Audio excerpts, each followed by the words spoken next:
kita bahas itu tentang bagaimana kita belajar terhadap salam terhadap ketika ada di majlis, ya.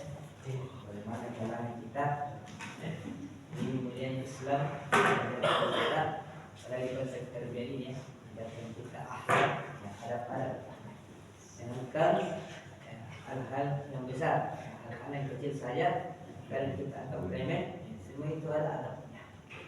Seperti yang kita pelajari pada menjalankan termasuk memberi salam, yang bagaimana maksud kalau kita keluar dari majelis izin bagaimana caranya, artinya kita belajar berakhlak, bagaimana kita berharap untuk kita ustaz kita, ya kita menjalankan majelis itu sendiri, ya. Ya, kemudian kita lanjutkan di poin keempat, pada majelis, ya. Yang disebutkan ini adalah dimakruhkan menyuruh orang lain berdiri dari tempat duduknya untuk duduk. Ya, ini dia salah satu pada majelis yang keempatnya yang kita bahas adalah dimakruhkan. Apalagi makruh? Oh, makruh ini. Makruh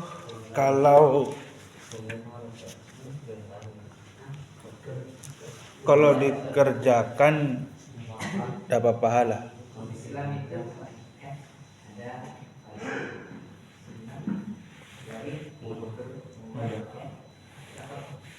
ada makruh di sini, apalagi lebih baik ditinggalkan. Lebih baik ditinggalkan. Lebih baik ditinggalkan. Jangan dikerjakan. Dikerjakan tidak apa-apa, dapat apa-apa. Ketika ditinggalkan pahala, mendapatkan pahala, maksud. Kalau dia membawa anak-anak ke masjid belum dewasa, kembali juga tidak anu, kita bisa mendapat kebaikan. Jadi dimakruhkan, bukan diwajibkan, ya. Jadi dimakruhkan menyuruh orang lain berdiri dari tempat duduknya. Ini sering terjadi, ya. Apalagi kita pandang orang itu agak muda usianya dibanding kita lebih senior lah, ya. Ini yang banyak terjadi di kalangan penuntut ilmu, ya. Banyak dari mereka yang mungkin daftar dengan apa dia lupa ini jalan-jalannya atau bagaimana. Kadang kita kalau masuk ke majelis itu, ya, kadang ketemu teman di sebuah majelis kita suruh minggir-minggir sana dulu, dulu, ya. Padahal itu ada pendapat seperti itu, ya. Jadi kita masuk ke majelis duduk saja, kita berlapar-lapar begini, ya. Jangan geser-geser orang, ya. Salah satu adab yang diajarkan Rasulullah. Kita masuk cari saja tempat yang kosong. Yang geser-geser orang lain tampak pun. Di sini biasa saya di sini dulu. Sudah ke kota, buat seperti itu. Jadi duduk saja di tempat yang dimana kita kosong. Tidak usah geser-geser orang. Makanya juga yang pernah kita jelaskan di sini, kita masuk sholat, ya. Ada yang anak-anak biasa, ya. Kita juga, ya, seperti kita lihat anak-anak kita masuk, ya. Jadi anak-anak kita geser anak-anak tersebut sini itu bapak berdiri situ bapak anak-anak tidak boleh sebenarnya, ada pelarangannya. Jadi ketika kita masuk, ya, kita melihat anak-anak berdiri itu dekat orang dewasa, maka tidak usah digeser, ya. Cukup saja kita sholat di dekat, ya. Tidak usah digeser. Itu juga salah satu ada untuk menghormati orang yang lebih muda dibanding kita, ya. Itulah mulianya agama ini, ya. Semua diatur dengan al-Qur'an, ya. Jadi yang akan kita bahas pada hari ini adalah makruh, ya. Tidak diwajibkan, ya. Tidak disunahkan, tapi dimakruhkan. Ya, menyuruh orang lain berdiri dari tempat duduknya untuk diduduki, ya. Tidak boleh. Ketika kita masuk, ya, masuk saja dulu, jangan geser-geser. Sebagaimana dalam hadis Ibnu Umar radhiyallahu anhu, ya. Jadi Ibnu Umar, yang tahu Ibnu Umar ini siapa? Ya. Secara Ibnu Umar ini adalah Ibnu Umar bin Khattab, ya. Beliau, ya, meriwayatkan hadis bahwasanya, la yukimu rajulu rajulan min maq'adihi thumma yajlisu fi, ya, walakin tafassahu wa tawassau, ya, yang artinya tidak boleh seorang menyuruh berdiri orang lain, ya, dari tempat duduknya, ya, jadi tidak boleh. Ya, hadisnya dari yang diriwayatkan oleh Ibnu Umar, bahwasanya Rasulullah mengatakan, ya, tidak boleh, ya, seorang menyuruh berdiri orang lain dari tempat duduknya, ya. Kemudian duduk di situ, ya, itu tadi boleh seperti itu. Tidak tempat di situ sudah berkontak, tidak boleh seperti itu. Meskipun kita sudah merasa dengan orang tersebut, salah satu alat bermajelis, ya, tidak boleh. Dan begitu pun juga di tempat-tempat lain, misalkan di warung kopi, ya, atau di pos-pos lagi, ya, duduk orang minum kopi, ya, baru kita datang, baru kemudian kita suruh orang bergeser, sama-sama sedikit dulu, ya, tidak boleh seperti itu. Kita harus duduk di tempat yang bisa kita dudukkan tanpa menggeser-geser orang, ya. Jadi saya ulang, tidak boleh seorang menyuruh berdiri, ya, orang lain dari tempat duduknya, kemudian dia duduk di situ, ya. Lebih hadis ini, walakin tafassahu wa tawassa'u, ya, artinya hendaklah kalian melega-legakan dan melapang-lapangkan majelis itu, ya. Jadi artinya ketika kita sudah orang bermajelis di sini, kita sudah datang, kemudian ada teman kita yang datang dari terlambat, ya, maka kita itu yang di dalam yang mestinya melapang-lapangkan, ya. Kosong memang di sini kita di mana ada tempat, kosong kami memang teman-teman majelis, ya, jangan istilahnya didiam juga dikosongkan. Kita harus melega-legakan di sini. Kata Ibnu Umar, ya, riwayat hadis di sini makanya kita yang harus hendaklah melega-legakan, artinya meringan-ringankan atau memberi keluasan dan melapang-lapangkan majelis itu. Ya, jadi kita sendiri yang ada di dalam ini mencoba melakukan hal tersebut, ya. Harus melega-legakan, ya. Jadi seperti itu hukumnya. Ada alatnya seorang bertinju, tidak boleh ketika dia datang dia harus menyuruh orang untuk berdiri di tempat itu kemudian dia duduk, ya, tidak boleh. Baik itu kita sudah akrab dengan orang tersebut maupun orang itu mungkin jauh lebih muda dari kita, ya, tidak boleh. Tidak boleh ada senior junior, tidak ada, ya. Jadi memang kalau ada kayak taklimnya, ya, majelis taklim seperti itu, seperti pemateri, ya, ada sih memang bentuk-bentuk kemuliaan tersendiri untuk pemateri, ya, khususnya dedikasi tempat duduk, ya, ada meja, kemudian dia di atas di situ dipersilakan duduk, ya. Beda dengan kita di bawah yang mendengar, ya, beda. Sedangkan majelis seperti itu, ya, yang memang dikhususkan karena dia yang membawa materi, ya, taujihat istilahnya. Jadi seperti tadi kata Ibnu Umar dalam riwayat dari sini, tidak boleh orang menyuruh berdiri, ya, orang yang menduduki tempat duduk tersebut.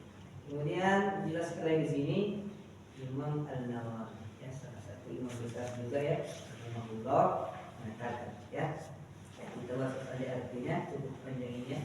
Maksudnya beliau mengatakan larangan ini menunjukkan pengharam. Bahkan Imam An-Nawawi ini mengatakan itu haram hukum, ya. Itu perbedaan ulama kita. Dan sebagai ulama yang memang mempelajari hal-hal yang seperti ini, maka dia mengatakan haram, ya, termasuk Imam An-Nawawi. Ya, ketika kita menyuruh orang lain berdiri di tempat itu kemudian kita yang duduk, maka kata Imam An-Nawawi ini haram hukum, ya. Bayangkan itu, bagaimana itu tegasnya penuntut ilmu terdahulu, ya. Yang tegasnya, karena juga kita katakan di sini, sebenarnya ada juga orang penuntut ilmu, saking tegasnya dia itu, ya, dia itu kita harus tepat, ya. Bahkan ada yang ketika dia bermajelis, di majelisnya harusnya mantenang. Ketika ada orang di belakang, korek-korek misalnya pensil, ya. Jadi dia ini saya lupa siapa, ya. Jadi dia ketika mendengar saja orang korek-korek pensil di belakang, maka dia suruh kira jangan ikut majelis saya. Bayangkan saking maunya itu dia tenang. Tidak boleh yang ikut di situ majelis sama beliau ada anak kerja. Selain itu memperhatikan, mencatat atau dia mendengar. Selain dari itu tidak boleh. Bagaimana dengan kita hari ini? Kita takut, tapi kita kerja, ya, kita, ya, itulah majelis orang-orang tertentu. Mana Sambil dulu tidak ada HP, ya. Tidak ada HP sama-sama dulu. Tapi itu saja, ya, mengkorek tajam sensitif, ya. Mentajamkan mungkin seperti itu, seperti beliaulah saking tegas dalam bermajelis ini, ya. Ada juga seperti kita katakan di sini, saking ingin mendapat ilmu dari ulama ini, dia sampai bermalam di kandang sapi. Dia sampai bermalam. Saking ingin mendapatkan ilmu. Itulah orang-orang terdahulu. Ketika mereka menuntut ilmu, mereka tidak akan segan-segan. Apalagi ulama hadis itu, kalau kita cerita sedikit tentang pengalaman mereka, itu tidak akan sebenarnya. Maka mereka rela berjalan puluhan kilometer bermalam untuk melewati padang pasir yang ada padanya untuk mendapatkan sebuah ilmu, ya. Maka tadi kita katakan ada sampai bermalam di kandang sapi gara-gara apa? Tidak ingin terlambat, karena majelisnya itu syekh guru itu lama itu kalau kita lambat sedikit kita dapat tempat. Makanya orang menuntut ilmu ini terpaksa bermalam di kandang sapi. Yang penting dia ada di barisan pertama dalam majelis tersebut, ya. Makanya kita pada hari ini alhamdulillah sangat begitu dimudahkan untuk menuntut ilmu. Salah satu kesyukuran, ya. Tapi banyaknya kebalikan tidak mau menuntut ilmu, ya. Karena menuntut ilmu ini adalah bukan kewajiban. Pada Rasulullah mengatakan talabul ilmi fardhatun menuntut ilmu. Ada kata fardhat dari sini. Menuntut ilmu adalah kewajiban bagi setiap muslim. Hukumnya wajib. Jadi ketika kita tidak lakukan atau tinggalkan, kita berdosa, ya. Hati-hati dia pendapat seperti itu. Terkadang kita banyak juga jam panjang, ya. Penampilan seperti ustaz sunnah, jadi ketika dalam menuntut ilmu tidak ada semacam sholat saja. Tidak juga orang seperti itu. Kelihatannya orang sunnah sekali pakaiannya, tapi ketika dalam proses menuntut ilmu dia tidak. Nawawi mengatakan pelarangan ini, ya, menyuruh orang berdiri untuk kita duduk di tempat duduknya, maka itu hal, ya. Jadi berbeda dengan ulama. Tapi ini semua ini ada keras, ya. Dalam kata ulama keras, ya. Jadi menunjukkan ke orang. Kemudian beliau mengatakan, maka siapa saja yang lebih dulu tiba di tempat itu, tempat umum itu seperti di masjid dan tempat lainnya, ya, bukan hanya di sini di rumah majelis, bahkan ada seperti yang kita katakan tadi, kalian itu ronda, ya, di warkop, ya. Maka kata ulama kita ini, ya, di tempat umum seperti di masjid yang lainnya, ya, baik pada hari Jumat atau selainnya, ya, termasuk di hari Jumat atau selain itu, baik untuk sholat dan untuk yang lainnya. Jadi bukan hanya perkara sholat saja, atau untuk hal-hal yang lainnya, ya. Maka beliau mengatakan, ya, yang paling maka dia yang paling gerak pada majelis itu. Jadi siapa-siapa yang dulu, maka dia yang paling gerak di tempat itu, ya. Dan kita memaksakan. Seperti kita katakan tadi, ini tempat saya sudah sayangi, tidak boleh. Ya, ada juga terkadang mesti kita temukan seperti orang-orang tua, ya. Maka ada kejadian. Bila itu termasuk kalau hari Jumat, dia pasang mimpi, sajadah di situ, ya, dekat mimbar, dekat imam. Bila itu ketika sudah pasang sajadah situ baru pulang ke rumah. Ada kejadian seperti tadi memang orang tua, ya. Dia sudah setelah hari Jumat, terus Jumat itu pasang sajadah. Jadi kalau dia pasang sajadah di situ tidak boleh diganggu dulu, biar tidak datang, ya. Sebentar dia harus datang, langsung di situ tidak ada yang boleh gantikan di situ. Di Honda datang, Ustaz? Ya. Di Honda datang? Datang bisa. Beda dulu simpan dulu itu sajadahnya. Sudah Jumat, ya. Jadi dia sudah kosong juga. Dia sudah bukit tempat itu. Saya sini saya pulang ke rumah lagi. Mandi kata apa? Sebentar dia datang harus di situ. Dia marah-marah kalau dia sepeda itu dulu. Ada yang harus disendiri kita khawatir. Ini yang tidak boleh, ya. Jadi siapa-siapa saja yang di luar dan masjid atau tempat itu, maka dia yang benar. Kita memang Al-Nawawi mengatakan itu, ya. Tidak boleh seperti itu, ya. Jadi dijelaskan maknanya, dan diharamkan bagi orang lain untuk memberdirikannya. Ya, seperti itu kan kita tidak boleh kita melarang berdiri, setiap waktu kita boleh, ya. Kemudian berdasarkan hadis ini, ya, hanya saja para ulama kami atau Syafi'i, ya, ulama terdahulu maksudnya mengecualikan jika sebelumnya tidak biasa berada di suatu tempat di masjid, baik untuk berfatwa atau mengajar atau membaca Quran atau ilmu syar'i lainnya, maka dia lah yang berhak untuk tempat, ya. Memang ada waktu-waktu di sini ketika tidak biasa berada di suatu tempat atau di masjid ya, misalkan kita sering di sana ya, di sebelah kanan situ sudut kita di situ sering membaca berfat ya, ataukah kita sering di sana mengajar membaca Al-Quran atau mencari lainnya, maka dia yang berhak untuk tempat itu ya, kecuali memang kalau kita memang sudah biasa di tempat itu ya, kita sering mengaji di sana ya, itu tidak menutup kemungkinan ketika sudah ada orang di situ yang disuruh orang bergeser, tidak boleh, kecuali maksudnya di sini mengkosan itu tempat tak yang biasa, maka kita silakan di situ, kita yang paling berhak. Tapi hati-hati ketika ada orang di situ, tidak boleh kita usir mereka, kemudian kita gunakan tempat itu ya, jelas-jelas terus berhak. Hanya di sini ada sudut penghormatannya ya, dikatakan oleh Imam An-Nawawi ya. Jadi ada maksudnya perkataan Imam An-Nawawi ini ya, kita jelaskan sedikit secara ya. Hadis ini tidak hanya terbatas pada majelis-majelis ketaatan atau ibadah ya, tapi juga majelis-majelis lain ya, seperti majelis perdagangan, profesi dan yang semacamnya ya. Jadi itu semua berlaku ya, tidak hanya di masjid saja, tapi dalam perdagangan kita, kalau kita pedagang ya, profesi kita ya seperti itu. Ada juga itu sering kita kalau masalah profesi ya, terkadang itu dalam Makassar paling kita dapatkan seperti itu dulu biasa baku lecik siapa yang di luar ambil air dulu, maka yang sering tabrak sini ya, itu juga sebenarnya tidak boleh ya, tidak boleh menjelaskan.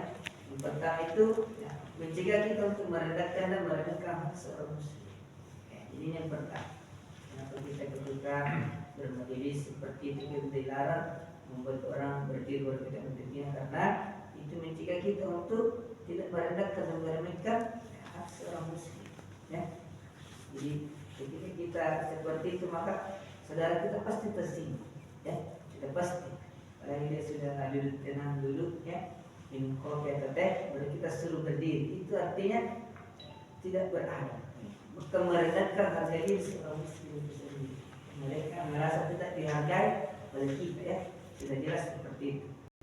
Apa maknanya teknik majalah adalah mendorong untuk bersikap tawadu. Ada lain yang kita seperti tawadu, rendah hati ya, rendah hati ya, tidak berlebihan ya, tawadu ya. Tapi hati-hati juga, banyak yang memaknai tawadu ini terlalu kronis ya. Ada yang memaknai pergi masjid pakai jumpan cantik tidak terlalu indah pakainya, bilang tawadu, bukan seperti itu tawadu ya, bukan seperti itu. Ada banyak ikhlas seperti itu saudara kita, pakai di masjid itu biasanya asal kayak ditanya kenapa itu pakai depan tawadu tawadu ya, yang berlebih-lebihan, bukan seperti itu maknanya ya. Tawadu di sini artinya ya, tidak terlalu berlebihan ya, tidak terlalu ya, artinya hina juga ya, tapi di antara keduanya ya. Bahkan Rasulullah itu mengatakan anda itu indah, wanita yang indah-indah. Sahabat bertanya seperti itu, mana kita orang yang semua Rasul, apakah orang yang memakai pakaian baru ke masjid, sandal baru? Kata Rasulullah bukan seperti itu. Orang yang semua itu adalah orang yang tidak mau menerima kebenaran. Orang yang semua bukan itu yang boleh pakaian baru ke masjid setiap hari, atau pakaian baru, bukan seperti itu. Tapi yang semua kata Rasulullah, orang yang tidak ingin menerima kebenaran, itu orang yang paling sama Rasulullah ya. Jadi jangan juga salah menafsirkan tawadu ini ya. Bahkan itu Islam melarang kita untuk ya, menghinakan diri kita. Kita harus senantiasa mulia, menjaga hal ini, maka orang kita kan merasa cinta dan sayang sama kita karena kita menghargai orang tersebut ya. Dan hal ini dapat ditunjukkan ketika seorang muslim rela duduk di mana batas majelis itu berakhir ya.